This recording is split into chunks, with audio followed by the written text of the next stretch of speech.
Well, good morning and welcome to the AM News. Our very first story, Parliament is expected to reconvene later today on the controversial e-levy bill after pulling the brakes on it last Friday. Majority Leader Oseche Mensah-Bonsu at the NPP's Delegates Conference indicated that both sides of the House are now prepared to deliberate on it, hoping for the bill to be passed. A member of the Finance Committee, John Jinapor, disclosed that the Ministry of Finance failed to present the bill for consideration on Friday, which led the committee to stall deliberations. But Majority Leader Oseche Mensah-Bonsu is confident a decision will be made today. Only last Friday, December 17, 2021, the 2022 budget was sealed with the passage of its appropriation bill. So the budget was, after all, not rejected as some people wanted us to believe. The budget has been approved with the passage of the appropriation bill. Tomorrow, Monday, December 20th, 2021, the major revenue source, the e-levy, is going to be considered by Parliament. I want to believe that Parliament, after the unanimous passage of the appropriation bill, shall rise to the occasion to pass the major revenue source to feed the work program of the government for 2022. I'm hugely aware that every member of Parliament needs roads in his constituency. Every member of Parliament needs health facilities. Every member of Parliament needs educational facilities. Every member of Parliament needs electrification for the constituents. The e-levy will be a major booster for these endeavors, and that is why I believe that members of Parliament would not vote against the e-levy in order not to deny their constituents of the benefits of basic infrastructure facilities. Now, the commander in charge of the Kjibi Border at Kjibi in the Oti region is worried about motor riders who keep creating new unapproved routes. Chief Superintendent of Immigration Samuel Wusu says it's becoming difficult to halt this trend. The immigration boss made their remarks when a joint team of security personnel from the Fire and Rescue Services, Customs Division of the Ghana Revenue Authority, the Police Service, Ambulance Service, the Military and Immigration Service in the border town of Kjibi expressed their readiness to maintain tight security in the area. Correspondent Peter Senu has more in the following report. A joint team of security personnel in the border town of Kjibi in the Oti region have expressed their readiness to continue to maintain peace and security in the area in a route march through the principal streets. The personnel are reassuring residents of their commitment to ensuring maximum security throughout and beyond the Christmas season. Al-Hassan Suleiman is the district coordinating director. According to him, this is just one of the measures put in place at ensuring a tight security in the area. This Yuletide is a period a lot of movements happens through unapproved routes, even though the borders are closed. So the route march this morning is to showcase our fitness as a security council and to tell the people of the district that the government and the district assembly are ready to secure the district in the upcoming Christmas periods and even to the new year. Indeed, this is not going to be the end. The security forces will conduct joint patrols during the night in major settlement areas in the district. I think we have mapped out to patrol 15 communities day and night from this moment up to the second week of January.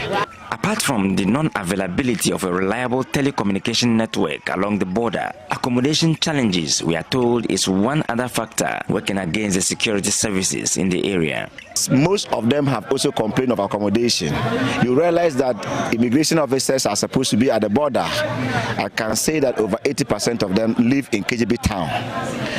It is not a good thing because they need, on daily basis, you see them on motorbikes, in taxis, moving towards the border and coming back. It is not a good thing. So the issue of accommodation is a very serious issue. And I hope the Immigration Service in Accra and the Minister of Interior will team up and provide the needed accommodation for our security forces. Chief Superintendent of Immigration Samuel Wusu is the commander at the Kjibi Border. He says operations at the border have been relatively smooth, except the activities of motor riders who keep creating new unapproved routes anytime the service closes one. We want to encourage every citizen to go about their normal duties as the borders are very calm. With the only concern that we have is with the motor riders in town, that if we say that security is shared responsibility, as we try to cover the unapproved route, all the time they also keep creating new ones. We want to encourage them, to advise them to help us to maintain security as it is. You don't know whoever you carry, especially the motor riders. Some of them may be carrying weapons to enter the country to cause mayhem, and that is our concern.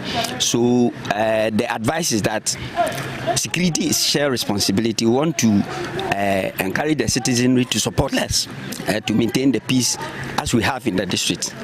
Peter Sanu for Joy News.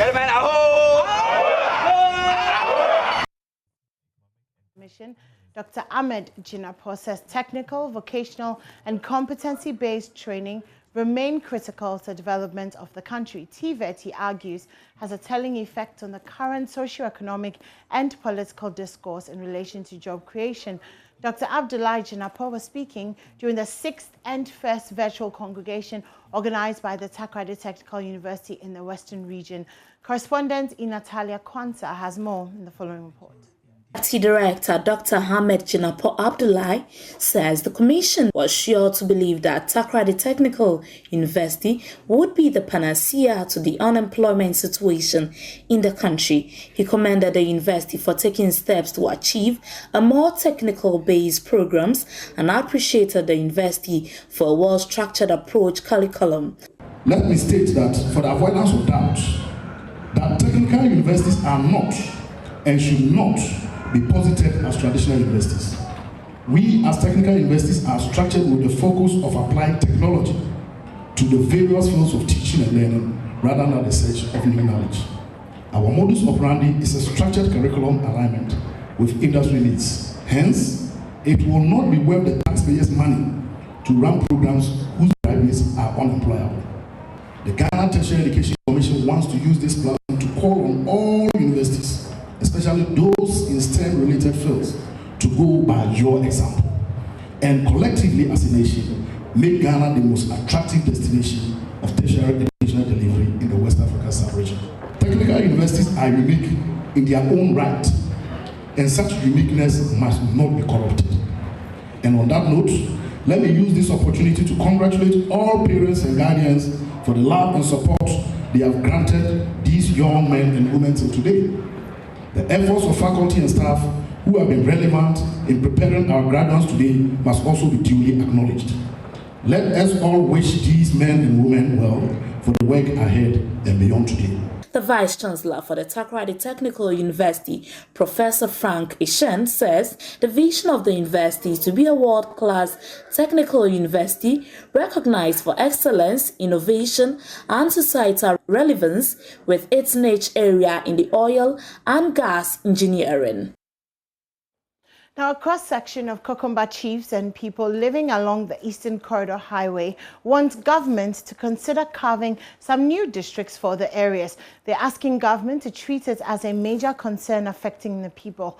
Addressing a press conference in the Bongbong in the Yendi municipality, Chief Obowumbi Dawuni said various petitions to government are yet to yield the needed results.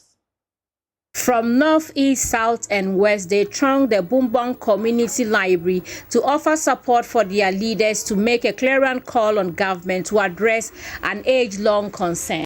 Addressing a press conference, the Bongbong chief, Obowumbi Dawuni, called on government to treat their concern for the creation of a new district as a matter of urgency.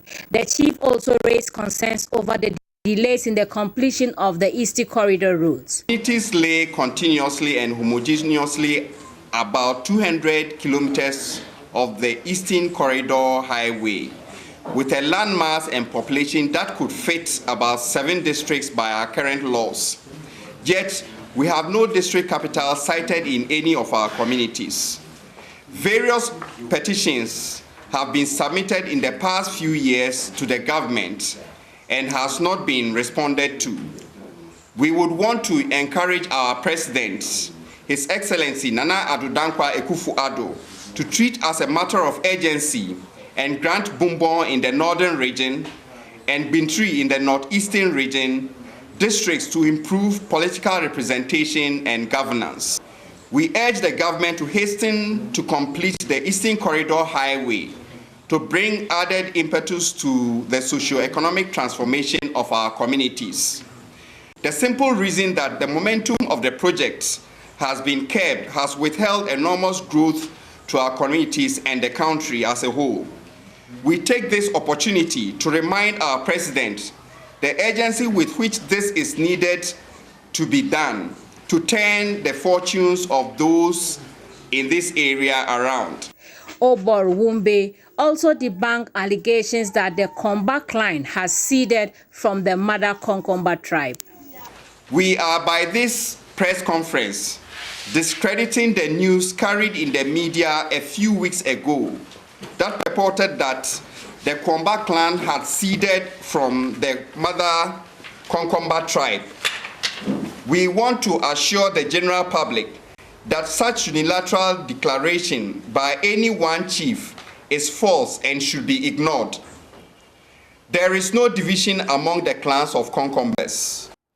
30 young women have been trained in areas hitherto described as male-dominated. Their industrial skills, including carpentry, plumbing, welding, electrical installation, and embroidery. Now, these young girls are expected to take advantage of the huge potential in these sectors. Here's a report by Martina Bugri. The industrial sector has always been held as a no-go area for women.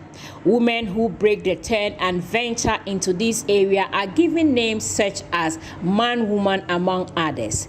But with the advent of equal opportunities for both sexes, women are expected to take advantage of this market.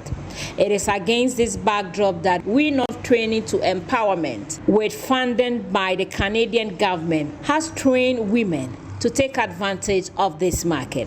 Speaking at the graduation in Tamale, Field Manager Dr. Nancy Dross said it was important for young women to have a chance to participate in industrial trade in northern Ghana. She said the training is to change the face of the industrial trade in the area. It is very important that young women have a chance to participate in the industrial trades in northern Ghana. And why is that the case?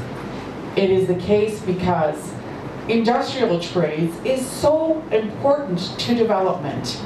Industrial trades is where we have all our construction going on. Everything that we think of as development. We want our girls to have decent work to do. We want them to make money. We have space in the next 3 years for 1,800 more girls. We hope to change the face of industrial trades in northern Ghana. So instead of the face being a man's face, we also have a woman's face.